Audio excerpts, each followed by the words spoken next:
नमस्ते, अभिवादन आपका इनोसेंट इन्वेस्टर के इस नए वीडियो में। दोस्तों, आपके लिए डिस्क्लेमर, ये वीडियो आप सबके लिए बहुत इंपॉर्टेंट है। अगर आपने इस पर क्लिक किया है तो सच में आप कुछ जानना चाहते हो। क्यों? क्योंकि इसमें कुछ मैंने तड़का मसाला लगाकर नहीं लिखा था। सिंपली आपको बुलाया क्या लिखकर, भैया एसेट या लायबिलिटी आपके पास क्या है। आपने क्लिक किया। अब बने रहिएगा, क्योंकि मैं जनरली आपसे कहता नहीं हूँ वीडियो पूरी देखना, लेकिन ये वीडियो पूरी इसलिए देखना कि आप रियलिटी समझो कि इन दोनों में फ़र्क क्या होता है और आपको किस पे फोकस करना चाहिए। देखो, मैं कोई हाइपर पैसा बचाने वाला बंदा नहीं हूँ जो आपसे कहूँगा नहीं भाई एसेट एसेट एसेट। कुछ लोग तो अपनी ज़िंदगी एसेट के नाम पे बना के, वही कहावत है ना कि ऊपर लेकर क्या जाओगे, लाइबिलिटी के खिलाफ सारी ज़िंदगी रहेंगे। कुछ बुक्स का रेफरेंस दे देंगे, भाई घर मत खरीदो, गाड़ी मत खरीदो, क्योंकि ये सब लाइबिलिटी हैं। आप पैसा शेयर खरीद लो, एफडी खरीद लो। तो ऐसे ही मैं कुछ आपसे बातें करना चाहता हूँ, ऑनेस्ट ओपिनियन दूंगा। मैं क्या सोचता हूँ, आप क्या सोचते हो, वो आप नीचे बता सकते हो। ठीक है, तो चलिए सबसे पहली चीज़ मैं आपको समझा देता हूँ एसेट और लाइबिलिटी होती क्या है। ठीक है, एसेट और लाइबिलिटी मैं तीन तीन अक्षर लिख ले रहा हूँ। देखिए, एसेट का मतलब वो जो आपको पैसा कमा कर दे। यानी कि मान लेता हूँ ये आपकी पॉकेट है, गोल गोल पॉकेट होती है, मान लेते हैं।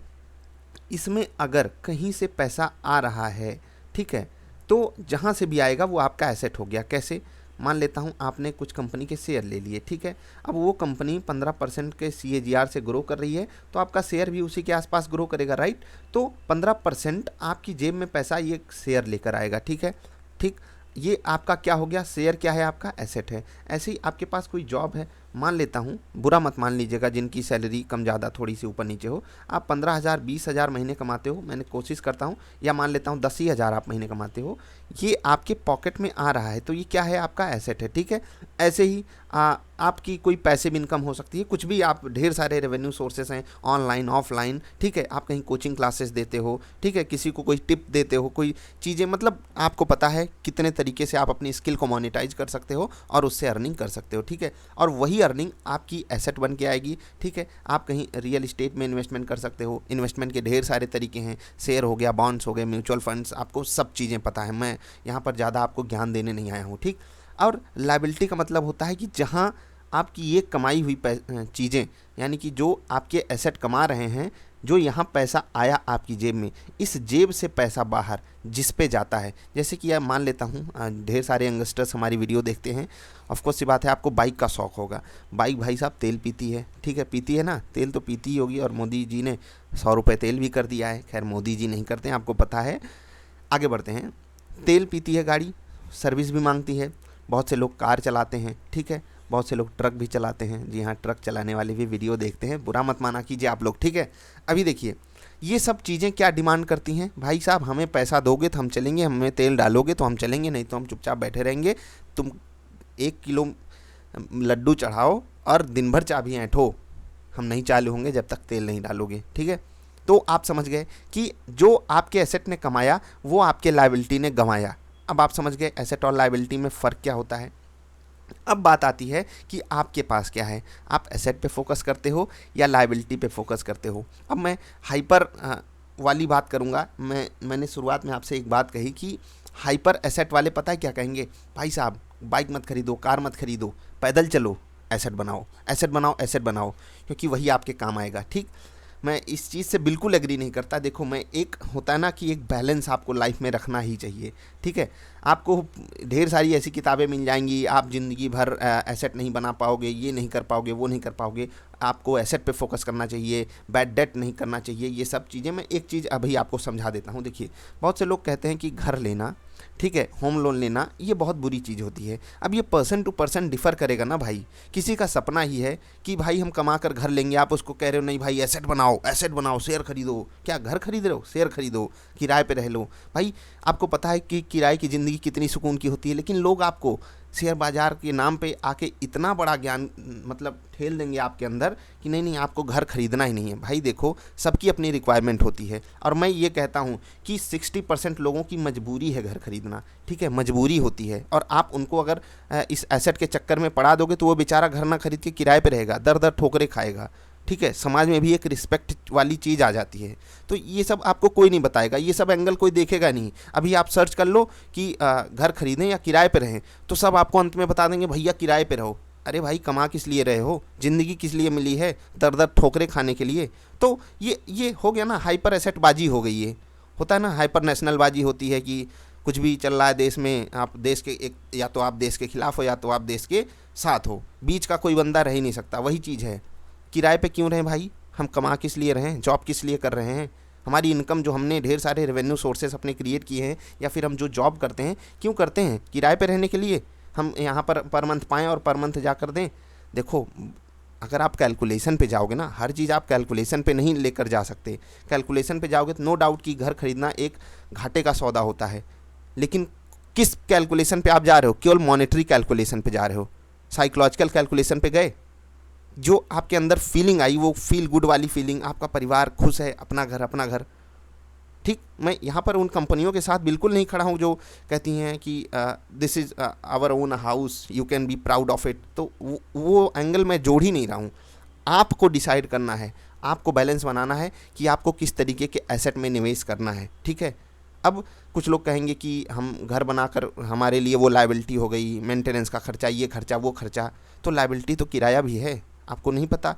तो इसको अपने हिसाब से आपको बैलेंस करना होगा। मैं यहाँ पर कोशिश आपसे यही कह रहा हूँ कि आप सही चीज़ों को सही डिसीजन मिलो। मुझसे भी काफ़ी सारे लोग पूछते रहते हैं कि सर हमको होम लोन लेना चाहिए या नहीं। भाई साहब, होम लोन 6-7% पे आ चुका है, 6-7%। आप सोचिए, बैंक एफडी 5-6% के आसपास है, होम लोन 6-7% के आसपास है। तो क्यों नहीं, आपको होम लोन तो सबसे बेस्ट लोन होता है, इसको तो लेना ही चाहिए। अगर आपको नीड है तो आप सुकून का घर तो बना कर रह ही सकते हो, इससे इतना कर सकते हो। ऊपर से कुछ रिफ़ंड वगैरह भी आ जाता है, टैक्स में छूट भी मिल जाती है, ये सब चीज़ें।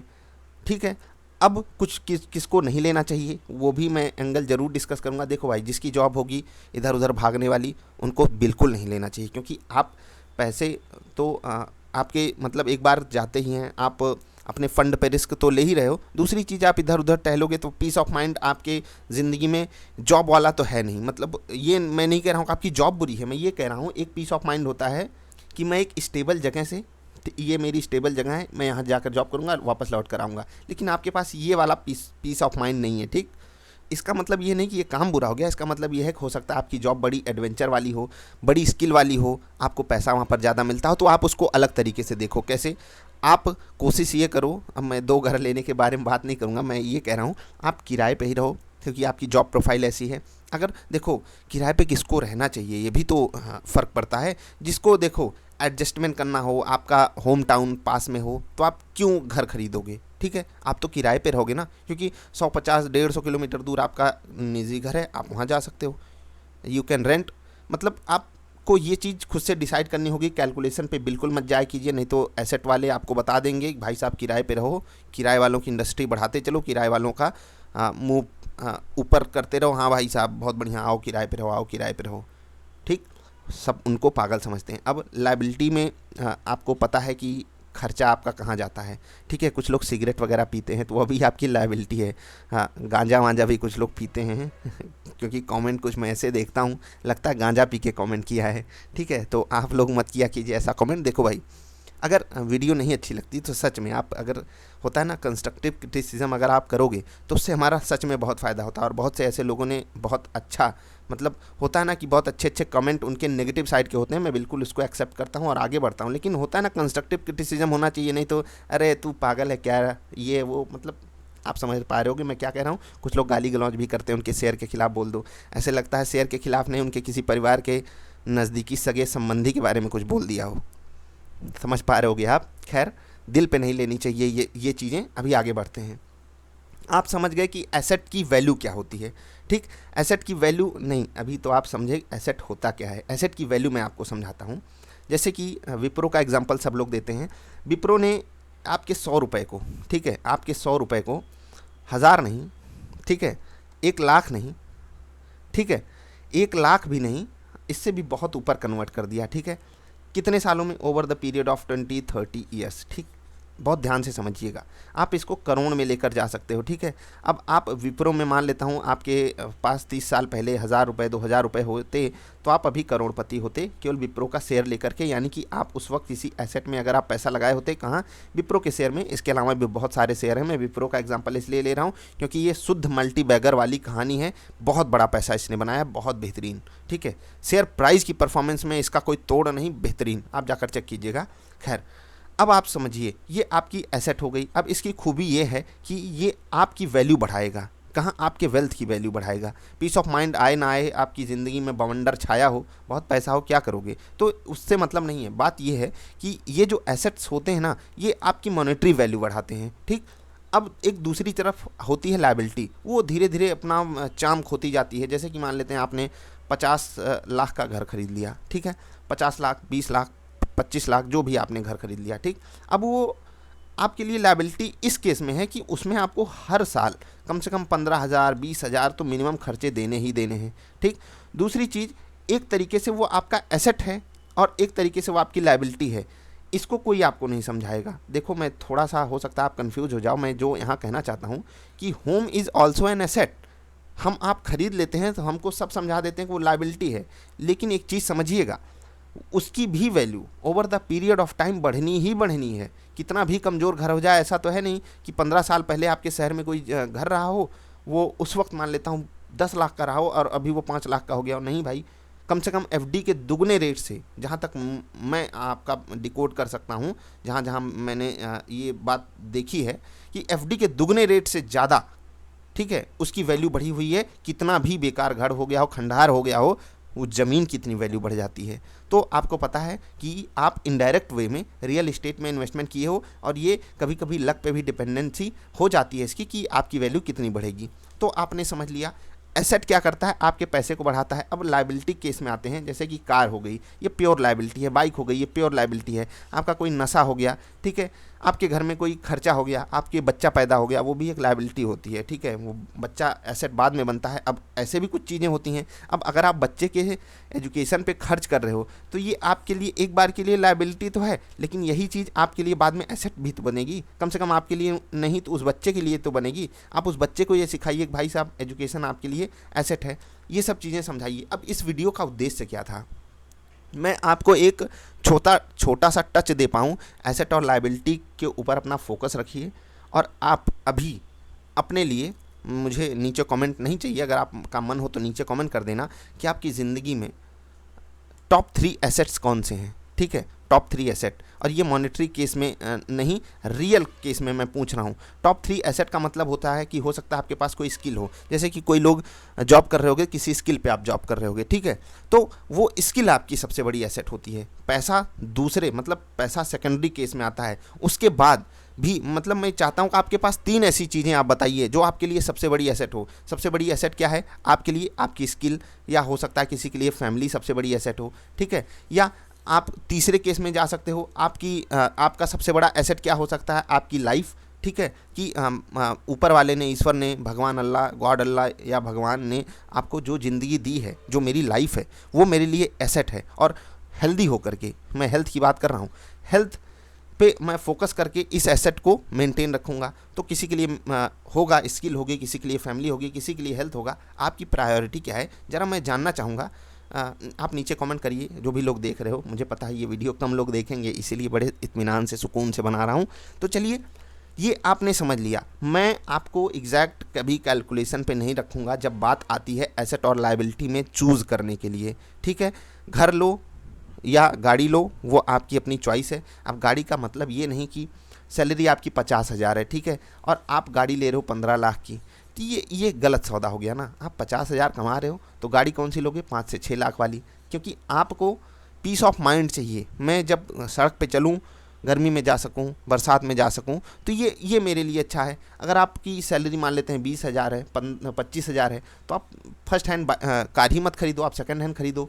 बहुत सी अच्छी कंपनियां हैं जो सेकंड हैंड कार बहुत ही अच्छी उनकी मिल जाती है। तो आप इस पे फोकस कीजिए ना। आप ये क्यों सोच रहे हो, कार लेकर मैं फंस जाऊंगा, तेल भराना पड़ेगा, ये करना पड़ेगा। भाई, आपको सुकून भी तो मिल रहा है। आप सोचिए कि पैसा किस लिए कमा रहे हो? सुकून के लिए कमा रहे हो। लेकिन हाइपर एसेट वाले आपको कभी ये काम करने नहीं देंगे। और मेरा ये उद्देश्य नहीं कि मैं आपके जेब से आपका पैसा खर्च करवा दूँ। होता क्या है ना कि जो सही डिसीजन होता है वो हमारे अंदर से आता है। मैं आपकी आवाज़ एक बार के लिए बन सकता हूँ, हाँ ये बंदा सही बात बोल रहा है, इसकी बात मुझे माननी चाहिए, लेकिन वो आपके अंदर से आएगा। मैं एकदम एकदम निकम्मी बात कर दूं, नहीं भाई आप सड़क पे जाओ, अपना एक जैसे ही सैलरी मिले सड़क पे जाइए, रख के आ जाइए, अगले दिन आपके ऊपर कृपा बरसेगी। कौन सा चंगू बाबा कौन सा था, एक नाम नहीं याद आ रहा है उस बाबा का, तो वो बाबा बोलता था ना कृपा बरसेगी। वैसे मैं कह रहा हूँ आप पैसा रख के, ये आप मानोगे नहीं मानोगे, तो जो चीज़ आपको अच्छी लगती है आप वही चीज़ तो मानोगे। तो ये आपके अंदर की आवाज़ होनी चाहिए। मैं उस आवाज़ में थोड़ा सा कंट्रीब्यूट करना चाहता हूँ। सही डिसीजन लेना सीखिए। अब अच्छे शेयर्स लेना, ये होंगे सही एसेट। कबाड़ खरीद लोगे 100 वाला 50 बचे। एक कंपनी थी यूनिटेक, बहुत सी कंपनियां हैं, नाम याद आता है क्योंकि कुछ जान पहचान वाले फंसे पड़े हैं। और होता है ना कि वो ऐसा दर्द है, लोग सोचे थे कि मैं एसेट बनाऊंगा, उससे अच्छा भाई कार खरीद लिए होते। वो भी 5 लाख की कार आज 50,000 में बिकती। वो चवन्नी छाप स्टॉक 500 का स्टॉक आज 5 रुपये पे भी नहीं ट्रेड कर रहा है। तो ऐसे एसेट में आपको पैसा नहीं लगाना है। पता चला आप रियल इस्टेट में कोई ज़मीन जाकर 15, 20, 25, 50 लाख में खरीदे, वो ज़मीन ही फ्रॉड निकली, फिर क्या करोगे। तो ऐसे फालतू एसेट से भी आपको बचना है। सब चीज़ों के लिए एक ही चारा है कि आप अलर्ट रहिए, सावधान रहिए, सतर्क रहिए। मैं क्राइम पेट्रोल बना रहा हूँ ऐसा फील आ रहा है। खैर, समझ गए आप। सही एसेट का चुनाव करना बहुत ज़रूरी है। जैसे एक और चीज़ काफ़ी ज़्यादा फेमस है कि जितनी आपकी एज हो, मान लेते हैं आपकी एज 25 साल है, ठीक है। अब क्या करना है आपको बताया जाएगा। आपको 75% इक्विटी में डालना है, 25% डेट में डालना है, क्योंकि जितनी आपकी एज हो 100 माइनस उतना उतना आपको इक्विटी में डालना चाहिए। भाई ये क्या फालतू है, ये क्या फालतू बात है भाई। अभी तो मैं पहली सैलरी पाया हूँ और उसको मैं डेट में डालूँ, क्या मतलब। मैं तो पूरे पैसे पे अपने रिस्क ले सकता हूँ। तो मैं आपसे एक चीज़ कहता हूँ, जब भी आप अर्निंग चालू करो 25 साल में, 20 साल में, 28 साल में, 30 साल में, ठीक है, उसके 10 साल बाद तक आपका पूरा पैसा इक्विटी में जाना चाहिए। अगर आप मेरे मतलब मुझको फॉलो करते हो तो मतलब 10 साल तो आपका पूरा इन्वेस्टमेंट इक्विटी में जाना चाहिए। उसके बाद आप हर साल 5-5% कम करते जाइए, ठीक है। हर साल 5-5% कम करते जाइए, क्योंकि हमारी अर्निंग एज अभी तो 0 से शुरू हुई है। आप उस हिसाब से कैलकुलेशन किया कीजिए, क्योंकि यहाँ पर भी बहुत से लोग आकर होता है ना कि रट्टू तोता वाला ज्ञान आपको बता देंगे। बहुत पढ़े लिखे लोग ऐसी बातें करते हैं। एसेट एलोकेशन पे फोकस कीजिए। 25 साल की एज है तो 25% पैसा आपका डेट में जाएगा, 75% इक्विटी में जाएगा और तू ऊपर जाएगा। ये कोई नहीं बताता, मैं तो ये भी बता रहा हूँ भाई। अंत में ऊपर जाओगे तो थोड़ा सावधानी से सही एसेट्स का चुनाव कीजिए। लायबिलिटी भी सही पकड़िए। हर लायबिलिटी बुरी नहीं होती। बच्चा पैदा करना कोई बुरी बात थोड़ी है। अब भाई लोग कह देंगे कि भाई इतना पॉपुलेशन हो गया है, बच्चे मत पैदा करो। तो भाई मत पैदा करो जिसको अंदर से फील आ रहा है कि भाई हाँ सच में पॉपुलेशन एक इशू है। मैं तो सबसे बड़ा इशू पता है क्या मानता हूँ, जो वेल्थ एलोकेशन है पूरे वर्ल्ड में, वो सबसे बड़ा इशू है। अगर सही बंदों को, सही टैलेंट को सही चीज़ मिल जाए, ठीक है, जो टॉप 1% के पास टॉप 80-70% दौलत पड़ी हुई है, वो अगर सही से डिस्ट्रीब्यूट हो जाए, ये कुछ नहीं है। पॉपुलेशन वगैरह का कोई इशू है नहीं, सब बंदे सुकून से रहेंगे। ये भागा दौड़ी जो मची हुई है ना, ये पॉपुलेशन, अब भागा दौड़ी जो मची हुई है इसके कारण हमको लगता है पॉपुलेशन इतनी अस्त व्यस्त है। बाकी अगर सब कुछ सही से हैंडल किया जाए, सब पढ़े लिखे हो जाएंगे, तो हम दो हमारे दो, हम दो हमारे एक वाला फार्मूला चलने लगेगा, सब कुछ नॉर्मल पटरी पे लौट आएगा। लेकिन जब वेल्थ एलोकेशन ही नहीं सही से है, उस पर कोई फोकस नहीं करना चाहता, नहीं भाई बच्चे पैदा मत करो, तो मैं आपसे क्या कहना चाहता था कि सही लायबिलिटी पे आपका फोकस होना चाहिए। लायबिलिटी हमेशा बुरी नहीं होती है। इस वीडियो के क्रक्स में आप ये लेकर जाइएगा। आपकी ज़रूरत है, खरीदिए बाइक। कुछ लोग कहेंगे भाई महंगी कार मत खरीदो। भाई अगर मैं 1 लाख रुपए 2 लाख रुपए महीने का कमाता हूँ, तो मैं क्यों नहीं खरीद सकता 15 लाख 20 लाख की कार, ठीक है। क्यों नहीं खरीद सकता। 2 साल की कमाई मैं अपने सुकून के लिए नहीं दे सकता। और क्योंकि मैं अगर इतना कमा रहा हूँ, ऑफ कोर्स मैं डिज़र्विंग हूँगा, मैं कुछ मेहनत किया हूँगा, मैं अच्छी पढ़ाई किया हूँगा, मैंने बहुत संघर्ष किया होगा, तब मैं खरीद सकता हूँ। अब ऐसा तो है नहीं कि मैंने आपको शुरुआत में ही बताया कि अगर आपकी 50,000 की जॉब है, कोशिश कीजिए छोटी कार खरीदिए। ये चीज़ पे आपको बहुत फोकस करना है। हवाई मत टहलिए, क्योंकि ये दुनिया वाले ना, इनसे बड़ा हरामखोर कोई है नहीं। सड़क पर निकल जाओ, मारुति 800 से चलोगे, कहेंगे कुछ कमा नहीं पाया, ये तो पागल निकला, ये कुछ कमा नहीं पाता, बेकार है, इसके पास कुछ नहीं, भिखारी टाइप का है, ठीक है। कोई किसी बड़ी गाड़ी से चले जाओ, मर्सिडीज़ वगैरह, फॉर्च्यूनर वगैरह, कहेंगे ये 2 नंबर का धंधा करता है और मुझे तो पता है ये सब लूट खा रहा है। तो इतने हरामखोर समाज में हम रहते हैं, और यहाँ में सबके आसपास ऐसे लोग होते होंगे, हो सकता है हम लोग ही ऐसा किसी के लिए करते हों। अपने आप को भी एनालाइज करने की ज़रूरत है। ये वीडियो काफ़ी ज़्यादा दिन से मैं सोच रहा था आपको दूं चीज़ों को सही ढंग से, जिससे आप सोचो और सही लायबिलिटी पे फोकस कीजिए, ठीक है। जिसकी ज़रूरत हो वो लायबिलिटी अपनी ज़िंदगी में लाइए, सुकून भरी ज़िंदगी जीना सीखिए, बिजली बचाइए, पानी बचाइए, फ्री की चीज़ों का सम्मान करना सीखिए, ठीक है। और छोटी चीज़ें हमेशा बुरी नहीं होती हैं, दुनिया वाले हरामखोरों से बचिए। अपने लिए जो सुकून वाली चीज़ें हों उस पे फोकस कीजिए, बच्चों के एजुकेशन पे खर्च कीजिए, वो फालतू वाला नहीं कि उनको कुछ भी सिखा रहे हो, सही चीज़ें सिखाइए, अपनी संस्कृति से जोड़िए, ये सब चीज़ें अच्छी हैं, ठीक। तो आई होप आप समझ गए होंगे। अपने स्किल को इम्प्रूव करिए, वो सबसे अच्छी चीज़ आप एसेट बनाओगे, क्योंकि अभी के लिए हो सकता है आपको खर्चा लग रहा हो, आपके लिए लायबिलिटी हो कि आप कहीं कोचिंग जा रहे हो, वहाँ पर आपको फीस देनी हो, आपके लिए लायबिलिटी है, लेकिन वहाँ से जो आप एसेट जनरेट कर रहे हो वो लॉन्ग टर्म में आपको वेल्थ क्रिएट करके देगा ना। अच्छे शेयर्स कैसे चुनने हैं उसके लिए मैंने आपको वीडियो बना कर दी हुई है। सही जगह पे आपका पैसा ज़रूर होना चाहिए, क्योंकि वही आपके लिए असली एसेट है। गंदा एसेट ले लोगे तो वो सबसे वर्स्ट लायबिलिटी से भी बुरा होता है, क्योंकि वहाँ पर हमारी उम्मीदें बहुत बड़ी जुड़ी होती हैं कि ये 100 वाला एक दिन 500 बनेगा। ये लायबिलिटी में हमको पता है ना कि ये 100 वाला एक दिन 50 हो जाएगा, ठीक है। जैसे हमको पता है एक दिन हम मर जाएंगे, तो हमारे आसपास जब लोग मरते हैं 2-4 दिन हम दुखी होकर के फिर से अपने काम में लग जाते हैं। लेकिन अगर हमको पता ही नहीं हो कोई मर जाएगा और अचानक से हमारी फैमिली में कोई गायब हो गया, हम तो एकदम अस्त व्यस्त हो जाएंगे ना, ज़िंदगी क्या हो जाएगी।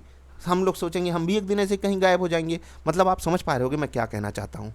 तो बस आपने शुरू में एक प्रॉमिस ले लिया था हमसे कि वीडियो अंत तक देखोगे, तो इसको मैं अभी बहुत लंबी बनाना चाहता था। खैर, इस पे काफ़ी अच्छे से डिस्कशन मैं करूँगा, आपको सही एसेट सही लायबिलिटी चूज़ करना भी सिखाऊंगा, और ढंग से कैलकुलेशन भी आपको दूंगा, घर खरीदना चाहिए या नहीं। आप लोगों के जो सवाल हों आप नीचे पूछ सकते हो। मिलेंगे फिर से। अगर वीडियो पसंद आई तो लाइक कर देना। वीडियो देखने के लिए आपका बहुत बहुत आभार, धन्यवाद।